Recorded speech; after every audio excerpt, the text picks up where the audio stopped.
All right, let's jump into something pretty cool today. Yeah, sounds good. We're going to be doing a deep dive into all things crypto entrepreneurship and maybe some, unconventional success. I like it. Yeah, so we're breaking down this interview with Luke Belmar. Okay. And he's a 29-year-old entrepreneur who made a fortune in e-commerce and crypto. Wow.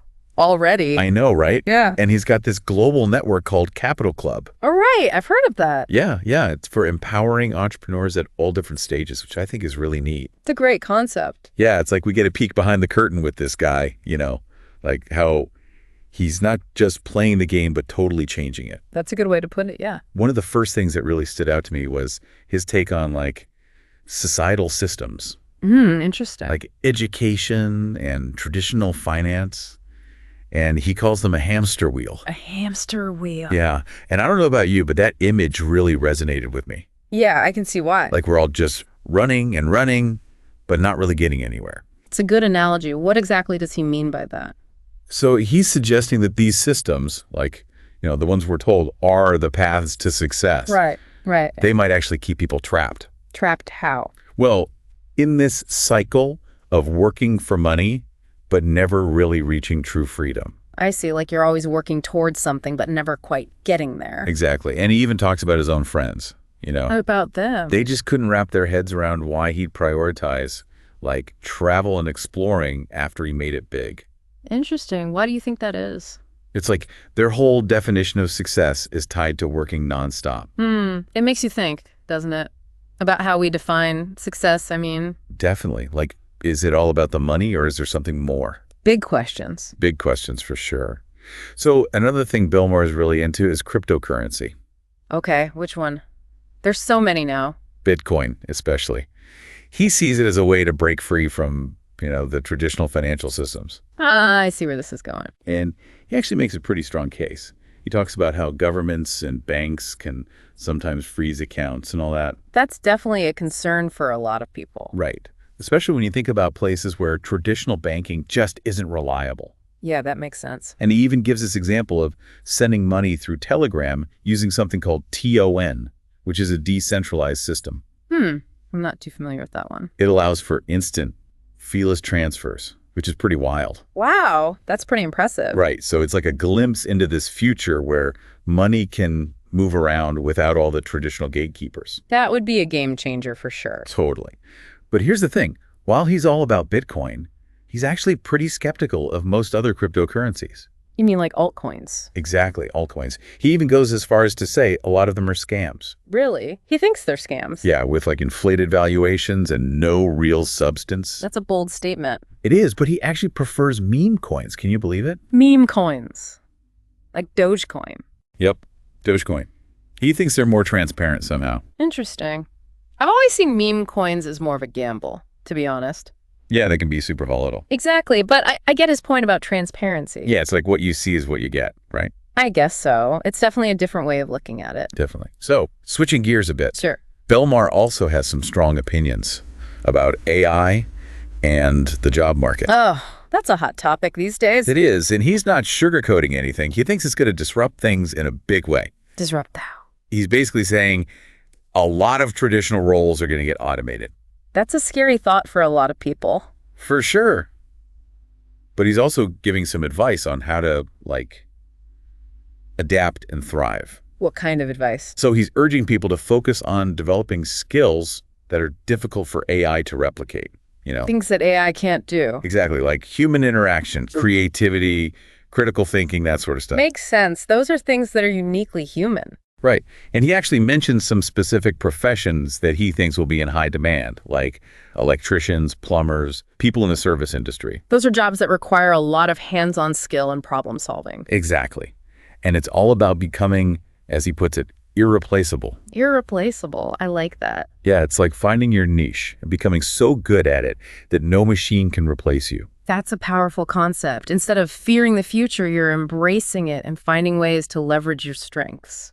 Exactly. Okay, so get this. Okay, I'm listening. A teenager starts out with $200 and a suitcase at 16. Whoa, okay. Works his way up through all sorts of jobs, like pressure washing basketball courts, flipping pizzas, you name it. Sounds like a real hustler. He was. Then he discovers Bitcoin, builds this 8-figure e-commerce business, and launches a global network for entrepreneurs. Any guesses who we're talking about? Wait, is this our guy, Luke Belmar? Ding, ding, ding. You got it. Wow, that's quite a journey. It is. And that network he founded, that's Capital Club. Right, the one we were talking about earlier. Yep, it's all about connecting entrepreneurs, giving them resources, access to deals, all that good stuff. He really built something special. He did. And he even tells this story about 2 Capital Club members who met at an event and ended up making a deal that led to, like, a company buyout. Seriously, that's amazing. I know. One guy had a software company, the other had tons of capital, and boom, magic happens. The power of networking. Right. It's not just about schmoozing at fancy events. It's about making real connections that can change your business. That's a good point. Okay, so let's talk about wealth for a second. Sure, let's do it. Belmar has this really straightforward approach to wealth preservation. He believes in holding Bitcoin. Interesting. So he's in it for the long haul. It seems that way. He sees it as the ultimate store of value, especially in a world that feels kind of shaky right now. Makes sense, considering his views on traditional finance. Exactly. Yeah. He doesn't trust the banks, so he's putting his faith in Bitcoin. I can see the logic there. He also talks about investing in businesses and building equity. That's a more hands-on approach. It is. He likes having more control and the potential for bigger returns. But do you think that strategy might lack diversification? That's a good point. Putting all your eggs in one basket can be risky. Exactly. A well-balanced portfolio usually includes a mix of different assets. Right, to spread out the risk. But it's interesting that even though he's achieved all this financial success, he still stresses the importance of personal growth.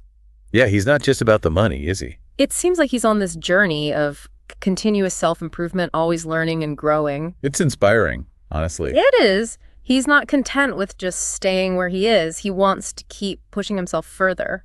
And you know what else is interesting? What's that? He has this belief that most of the problems people face are actually caused by themselves. Whoa, that's a big statement. Right. It really makes you think about the role of personal responsibility. It's about taking ownership of your life and your choices. Exactly. Like, are we really in control of our own destiny? It's a question worth pondering, don't you think? Absolutely. It challenges us to look inward and examine our role in creating our own reality. It's a powerful concept, for sure. It is, and it ties into this idea of self-improvement that he keeps coming back to. It's like he's saying, if you want to change your life, you have to start with yourself. Exactly. Take responsibility, make different choices, and you can create the life you want. That's a message I can get behind. Me too. It's empowering, isn't it? Totally. So we've covered a lot of ground here. From hamster wheels to Bitcoin to becoming irreplaceable, Luke Belmar has given us a lot to think about. He has. And this is just the beginning. There's so much more to unpack. Exactly. We've only scratched the surface of his insights on crypto, wealth building, and personal growth. And trust me, there are some real gems waiting for us in the rest of this interview. I can't wait to dive deeper. This is getting really interesting. Me too. Stay tuned, folks, because we're about to get even deeper into the mind of Luke Belmar and uncover some seriously valuable insights. Yeah, it really does make you stop and think. It does. And speaking of shifting perspectives, Belmar is a big advocate for something called biohacking, which he talks about in the interview. Have you ever looked into that? Oh, yeah, definitely. It's a pretty fascinating concept, actually. Yeah. Yeah, it's basically all about optimizing your health and well-being. Okay, so how does that work? Well, through all sorts of techniques and stuff, it's like you're proactively upgrading your own biological system. So it's like hacking your own body. In a way, yeah. I gotta admit, the term biohacking always sounded a little intense to me. I know what you mean, like you're injecting weird stuff in some basement lab or something. Exactly. Yeah. But it sounds like it's actually more approachable than that. Oh, yeah, for sure. It's not about those radical interventions or anything. Okay, good. Belmar actually focuses on more practical, everyday habits. Like intermittent fasting, cutting out sugar, prioritizing sleep, things like that. So more about making healthier choices. Exactly. And he even talks about things like sauna and red light therapy. Interesting. Okay, so those are things that are pretty accessible to most people. They are. And he really emphasizes that even those small changes can make a big difference. In what way? Well, in your energy levels, your focus, even your mood. I could see how that would all tie together. Yeah, it's all about understanding how your body works and making those tweaks to help it perform at its best. So it's like a holistic approach to success. You could say that, yeah. It's recognizing that all these different aspects of our lives are connected, I like that. It's not just about the money, it's about the whole package. Exactly. So speaking of success, I'm curious about what Belmar's got planned for the future. He's already accomplished so much at such a young age. What's next? Well, in the interview, he mentions that he's actually on this crazy business trip right now. Oh, yeah. Where's he going? All over the place. Dubai, Malaysia, Singapore, even Cambodia. Wow, that's a whirlwind tour. It is. Sounds pretty exciting, though, right? Definitely. But what's the main purpose of all that travel? Is it purely business, or is there something more to it? It sounds like a mix of both. How so? He's definitely focused on growing his network and exploring new opportunities. Right. Makes sense. But it also seems like he genuinely loves to travel and experience different cultures. Yeah, it goes back to that story about his friends who didn't get why he'd want to travel after making all that money. It's like he's intentionally building a life that combines his passion for exploration with his work. That's pretty cool, actually. He's not letting those traditional ideas of success hold him back. Nope. He's charting his own course. And that's the beauty of financial freedom, isn't it? You have the flexibility to design a life that aligns with your values. You got it. He's living life on his own terms. Exactly. And he even hints at maybe shifting his focus down the line, moving towards something more purpose-driven, maybe even nonprofit work. Really?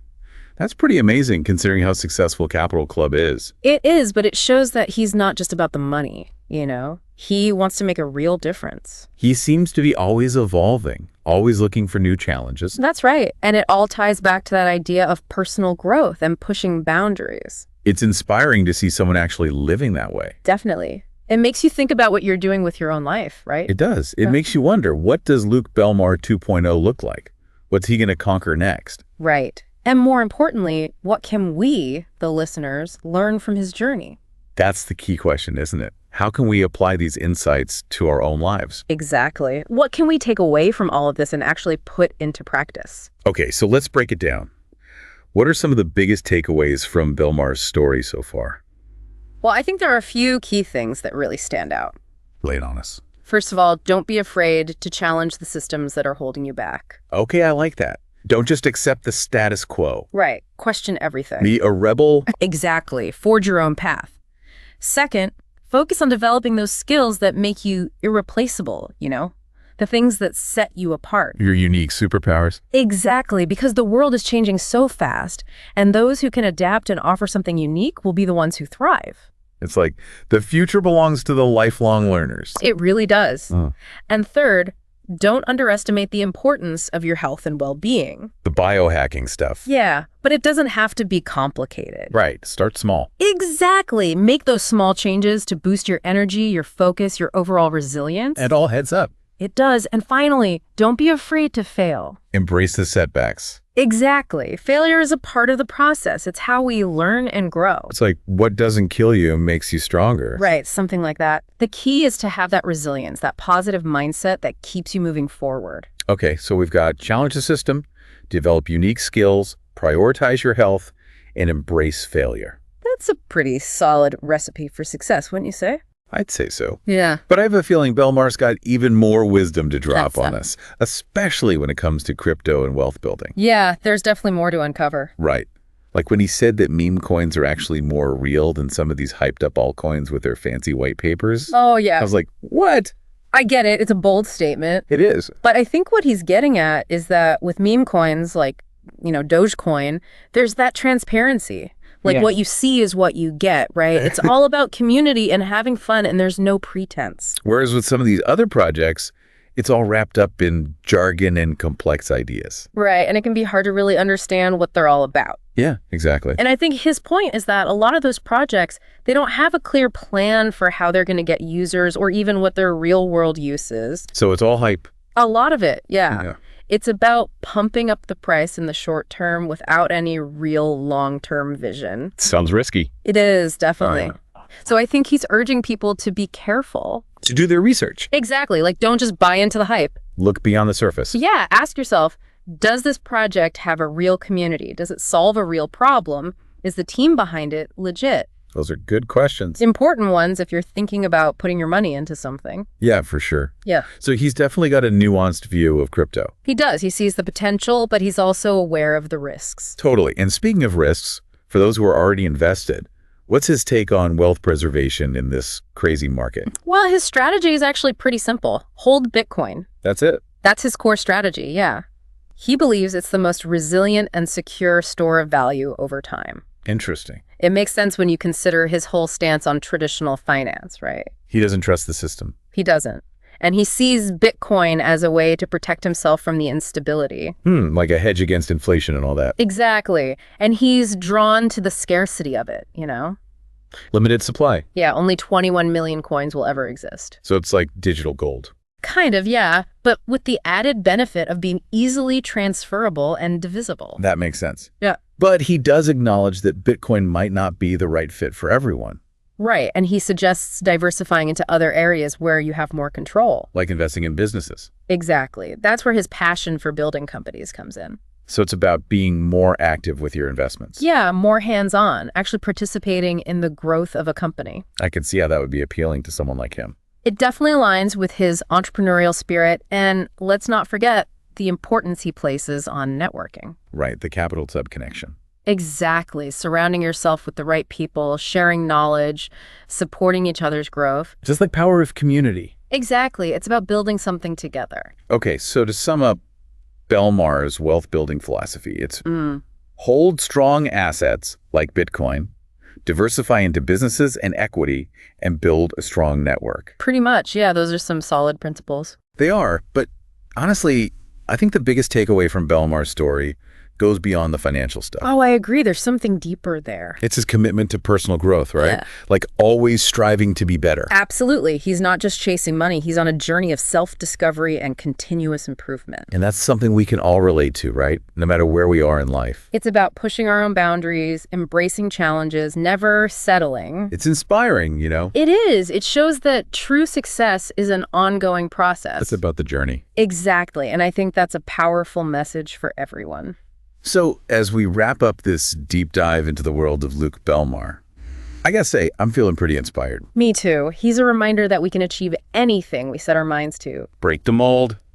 Challenge the status quo. Write our own stories.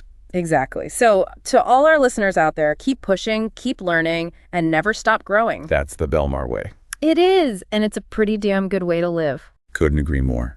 Well, that's it for this deep dive.